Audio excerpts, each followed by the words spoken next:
Сәлеметсіңдер ме балалар? Сендермен бірге шәкірт онлайн мектебі және де мен Салтанат Әділжанқызы. Кезекті математика сабағында сендермен кездескеніме өте қатты қуаныштымын. Бүгінгі біздің тақырыбымыз бұрыштарды өлшеу деп аталады. Ең бірінші, негізгі тақырыпқа келмес бұрын бірінші тапсырмаға қарай ғой. Бірінші тапсырмада ежелгі дүние, орта ғасыр, жаңа заман және де ең жаңа замандағы болған оқиғалар сурет түрінде көрсетілген екен. Мұқият қарасақ, қандай жағдайларды көріп тұрмыз? Мына алғашқы пойыздың, алғашқы радионың, сфинкс пирамиданың салынғаны, сол сияқты тағы да басқа көптеген тарихи оқиғалардың болғаны жайында бізге көрсетіп тұр. Енді бізге негізгі мына үш жағдай қай ғасырда болғанын білуіміз керек. Балалар, осы жерде мен сендерге мысалы мынаны түсіндіріп кеткім келеді. Егер мысалы 1788 жыл болса, жыл ғасырға айналдыру керек болса, не істейміз? Мысалы, бір ғасырда біз 100 жыл бар екенін білеміз ғой. Яғни 1788 жылда бізде 17 ғасыр бар, дұрыс па? Және де 88 жылы бар. Бірақ ғасырда осы замандарды көрсеткен кезде біз 18-ші ғасыр деп белгілейміз.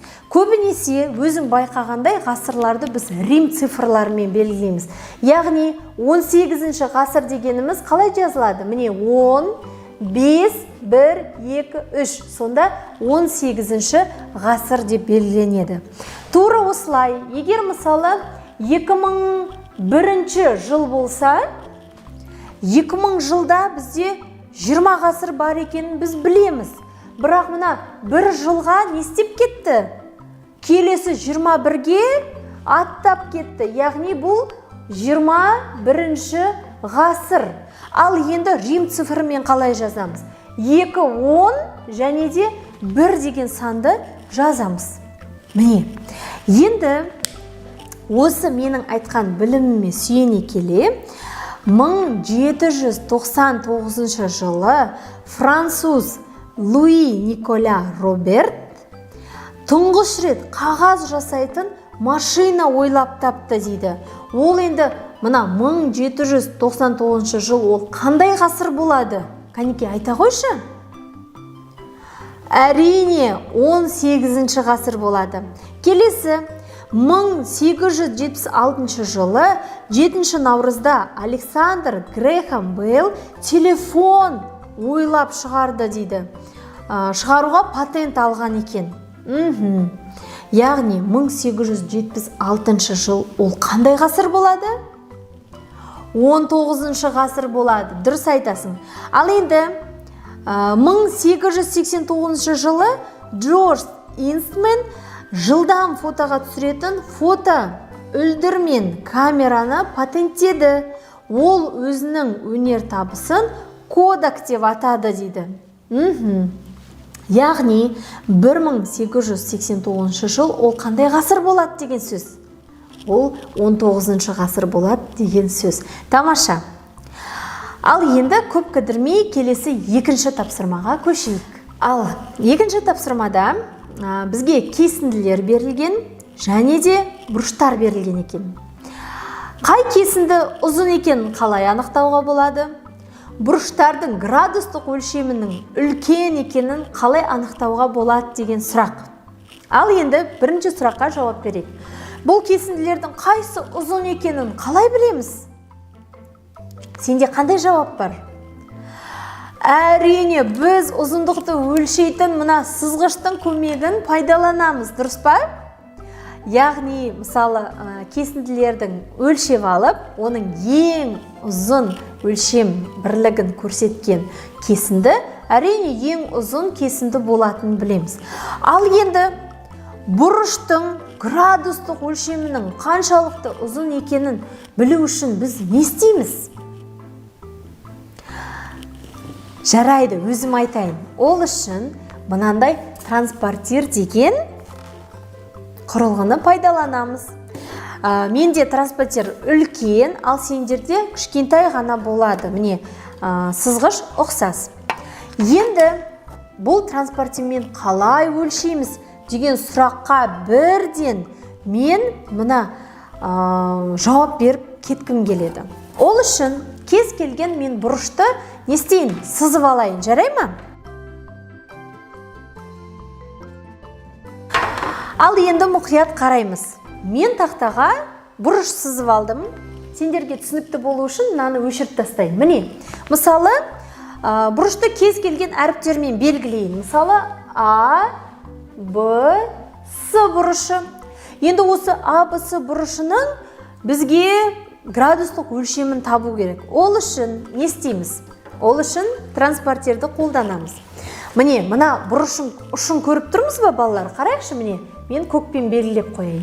Осыған транспортирдің тура ортасындағы неге тесікке бітіп алып келіп қоямыз. Сол кезде біздің мына бұрышымыз дәл төменгі жағында дұрыс болу керек. Кәнекей дұрыстап қоямыз. Ал енді қараймыз. Егер міне менің бұрышым әрине ол 90 градустан төмен, дұрыс па? Енді мына астындағы 60 градусқа жетпеген 58 градус екен. Сонымен менің АБС бұрышым 58 градусты көрсеткен екен. Ал енді мен сендердің көздеріңше, мысалы бір доғал бұрыш сызу керек болсын. Мысалы, СДЕ 120 градус бұрыш сыз деген маған тапсырма келді дейік. Енді не істейміз? Ең бірінші сызық сызып нүкте қойып аламыз.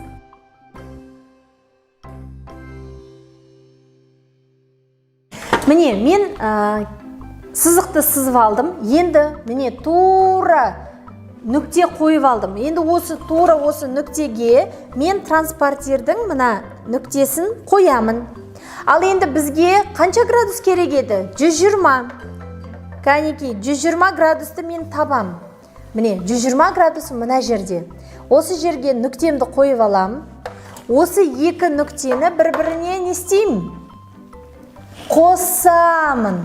Яғни, міне, менің шыққан СДЕ бұрышым 120 градусқа тең. Жалпы балалар, мына транспортирмен қолдануды, транспортирмен бұрыштарды есептеуді біз әлі бірнеше сабақ өтетін боламыз. Бірақ сонда да сен үйде қалай сызу керек екенін практика жүзінде, яғни дәптеріне сызуды ұсынамын, жарай ма? Ал енді біздің практикалық бөлімімізге 4-ші тапсырма керемет сәйкес келіп тұр. Ол үшін не істейміз? Мына берілген бұрыштардың барлығын транспортирдің көмегімен есептеп шығып, не істейсің? Градустарын жазып аласың. Жазып алғаннан кейін сүйір бұрыштарды бір бөлек, доғал бұрыштарды бір бөлек не істейміз? Бөлік сызып аламыз. Енді тағы да бір рет сенімен бірге тік бұрыш, сүйір бұрыш және де доғал бұрышты қайталап алайық. Тік бұрыш дегеніміз ол 90 градусқа қандай болу керек? Тең болу керек. Яғни ол түзу бұрыш, тік бұрыш. Ал енді сүйір бұрыш дегеніміз ол 90 градустан кіші болу керек. Яғни 1 градустан 89 градусқа дейіннің барлығы ол сүйір бұрыш. Ал доғал бұрыш дегеніміз керісінше 90 градустан жоғары. 91 градустан бастап 180 градусқа дейін ол доғал бұрыш екенін білдік. Енді осы менің айтқанымды пайдаланып, 4-ші тапсырманы транспортиріңді алып орындай қой.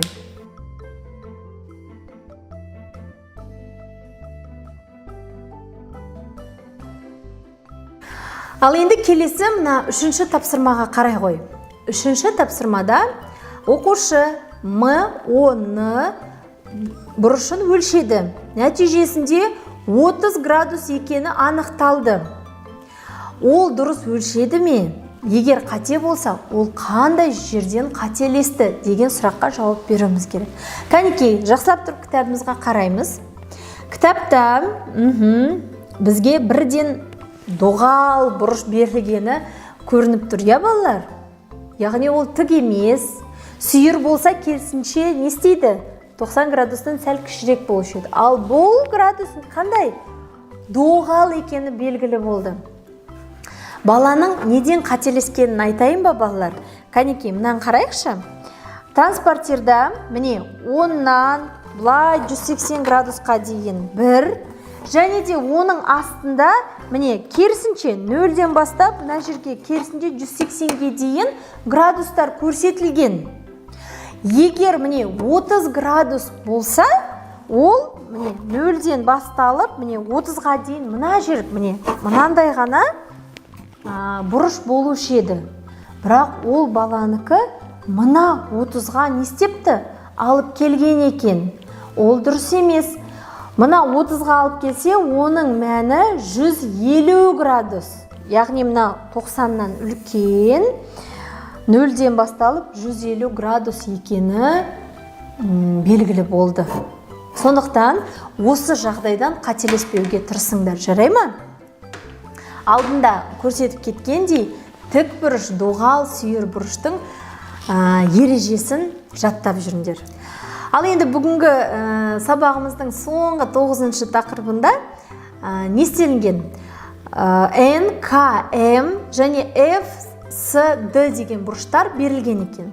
Бірінші, біз бұл бұрыштарды транспортердің көмегімен есептеп алып, және де 20 градусқа үлкен бұрыш сызу керек. Мысалы, егер N, K, M 45 градус болса, оған тағы да 20 градус қосасың, яғни 65 градус қосасың. Сол кезде 65 градусты дәптеріңе сызып алу керек. Осы, егер сызуда тағы да қателесіп, қандай болады, қалай сызушы еді деген сияқты сұрақтарың болса, осы сабақты басынан бастап тағы да бір рет көріп шық, жарай ма? Уайымдама, біз бұл тақырыпты әлі де жалғастыратын боламыз. Сондықтан үйге осы 9-шы тапсырманы алып, міндетті түрде үй жұмысын маған жібере ғой. Келесі сабақта кездескенше.